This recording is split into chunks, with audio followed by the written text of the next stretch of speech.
প্রিয় মুসলিম ভাই বোনেরা, আসসালামু আলাইকুম।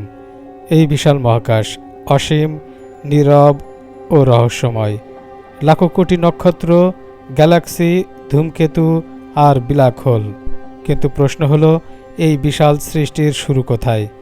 আল্লাহ সর্বপ্রথম কি সৃষ্টি করেছিলেন? প্রিয় দর্শক, ইসলামিক পরিভাষায় সৃষ্টির শুরুটা এক রহস্যময় অধ্যায়। রাসূলুল্লাহ সাল্লাল্লাহু আলাইহি সাল্লাম বলেছেন, আল্লাহ সর্বপ্রথম কলম সৃষ্টি করেন। তারপর তিনি তাকে বললেন, লিখো। কলম বলল, আমি কি লিখব? আল্লাহ বললেন, কিয়ামত পর্যন্ত যা কিছু ঘটবে সব কিছু লিখে ফেলো।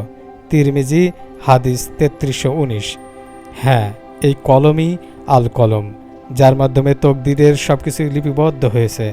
সমস্ত কায়নাতের পরিকল্পনা, জন্ম মৃত্যু, সুখ দুঃখ, ইতিহাস ও ভবিষ্যৎ সব কিছু। এরপর আল্লাহ সৃষ্টি করেন লোহে মাহফুজ, একটি আসমানি রেজিস্টার, যেখানে কলম যা লিখেছে তা সংরক্ষিত আছে। তারপর ধীরে ধীরে আল্লাহ সৃষ্টি করেন আসমানসমূহ, জ্যোতিষ্ক, পৃথিবী, চাঁদ, সূর্য ও নক্ষত্ররাজি। এই মহাবিশ্বের বিস্তার এমন এক অলৌকিক সৃষ্টি যা মানুষের চিন্তার বাইরে। তিনি আসমানসমূহ ও পৃথিবীকে ৬ দিনে সৃষ্টি করেছেন। সূরা হাদীদ আয়াত ৪। আমরা যেটাকে মহাকাশ বলি তা আসলে আল্লাহর একটি মাত্র সৃষ্টি, আর তার পেছনে রয়েছে এক অসীম পরিকল্পনা, এক নিরন্তর নিয়ন্ত্রণ। এই বিশ্বজগৎ, আমাদের অস্তিত্ব, এমনকি আমাদের নিঃশ্বাসটিও সব কিছুই আল্লাহর ইচ্ছায়, আল্লাহর কলমে লিপিবদ্ধ। তাই প্রিয় ভাই ও বোনেরা, এই জগতের পেছনে যে স্রষ্টা আছেন তার দিকে ফিরুন, তার প্রতি ভরসা করুন।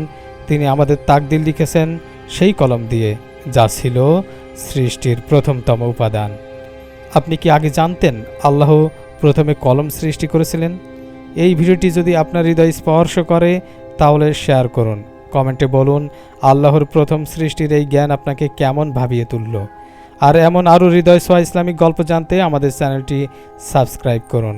জ্ঞান ছড়িয়ে দিন, নূর ছড়িয়ে দিন। আসসালামু আলাইকুম ওয়া রাহমাতুল্লাহ।